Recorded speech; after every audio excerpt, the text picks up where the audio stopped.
কৃষি dairy agro ফার্মের নামে নোয়াখালীর বেগমগঞ্জের অনন্তপুরে আল মদিনা ডেইরি অ্যাগ্রো ফার্ম নামে অবৈধভাবে একটি খামার আবাসিক এলাকায় গড়ে ওঠে। এদিকে আবাসিক এলাকায় গরুর খামারের বর্জ্য ও ময়লার দুর্গন্ধে পরিবেশ দূষণের অভিযোগ উঠেছে। আওয়ামী লীগ সরকারের আমলে স্থানীয় প্রভাবশালীরা পরিবেশ অধিদপ্তরের নির্দেশ উপেক্ষা করে অবৈধভাবে খামারটি গড়ে তোলেন। এখানে এটা হচ্ছে আবাসিক এলাকায়, এখানে সুন্দর পরিবেশে মানুষ থাকতেছে।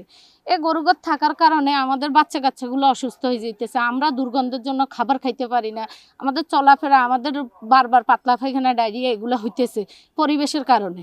রোগ জীবাণু হচ্ছে, চর্মরোগ দেখা দিতেছে। ঘরের দরজা খুললে আমরা নিঃশ্বাস ফেলায় নিঃশ্বাস লইতে পারি না, আমাদের এমন পরিস্থিতি। এলাকাবাসী ও ভুক্তভোগীরা অবৈধ গরুর খামারটির বিরুদ্ধে ব্যবস্থা নেওয়ার জন্য প্রশাসনের সুদৃষ্টি কামনা করছেন।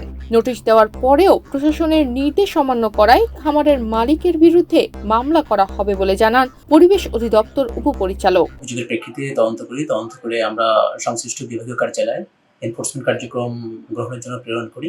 সে প্রেক্ষিত থেকে পরিচালক চট্টগ্রাম অঞ্চল স্যার এনফোর্সমেন্টের মাধ্যমে তাকে আদেশ দিয়েছেন যে 1 সপ্তাহের মধ্যে খামারটি উন্নত সরিয়ে নিতে হবে এবং খামারের কার্যক্রম সম্পূর্ণ বন্ধ রাখতে হবে। তো সে প্রেক্ষিতে উনি খামারের কার্যক্রম বন্ধ করে এবং আমরা অন্যত্র তাকে সরে যাওয়ার জন্য যখন আমরা নির্দেশনা দিই, তখন সে নতুন জায়গায় পরিবেশগত ছাড়পত্র আবেদন করলে আমরা তার প্রতিষ্ঠানের অনুকূলে ছাড়পত্র প্রদান করি। সাম্প্রতিক সময় আমাদের কাছে আবার অভিযোগ এসেছে, সে খামারটি চালু করেছে। তো এইটার প্রেক্ষিতে আমরা পুনরায় আবার তদন্ত করে আমরা তার বিরুদ্ধে আইনগত ব্যবস্থা গ্রহণের জন্য, তাকে মামলার কার্যক্রম পরিচালনা করার জন্য আমরা পুনরায় এনফোর্সমেন্টে প্রেরণ করেছি এবং এনফোর্সমেন্ট স্যার মামলা করার নির্দেশ প্রদান করলে আমরা অতি সত্ত্বর তার বিরুদ্ধে আইনগত ব্যবস্থা গ্রহণ করবো এবং মামলা পরিচালনা করবো। বেগমগঞ্জ উপজেলার অনন্তপুর ব্রিকফিল্ড রোডে আল মদিনা ডেইরি অ্যাগ্রো ফার্ম নামে একটি কৃষি খামার গড়ে ওঠে 5 বছর আগে। আবাসিক এলাকায় খামারটি গড়ে তোলায় গরুর বর্জ্যর কারণে পরিবেশ দূষিত হয়ে পড়ে। এতে আবাসিক এলাকা ও স্থানীয় স্কুল কলেজের শিক্ষার্থীদের যাতায়াতে বিঘ্ন ঘটে। একই সাথে চর্ম ও হাঁপানি কাশিতে আক্রান্ত হয় শিশু, কিশোর ও বয়স্করা। ভুক্তভোগী এলাকাবাসীরা খামারটি বন্ধের জন্য প্রশাসনের হস্তক্ষেপ কামনা করছেন।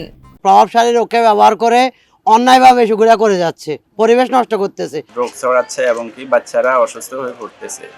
বারবার বলার পরেও ওনারা কোনো ভ্রুক্ষেপ করে না। কয়দিন পরে আনে আবার গরু। আমরা পরিবেশ অধিদপ্তরে এটা বারবার কমপ্লেইন করছে এলাকাবাসী বিভিন্নভাবে, উনি এগুলি কোনো ভ্রুক্ষেপ করে না।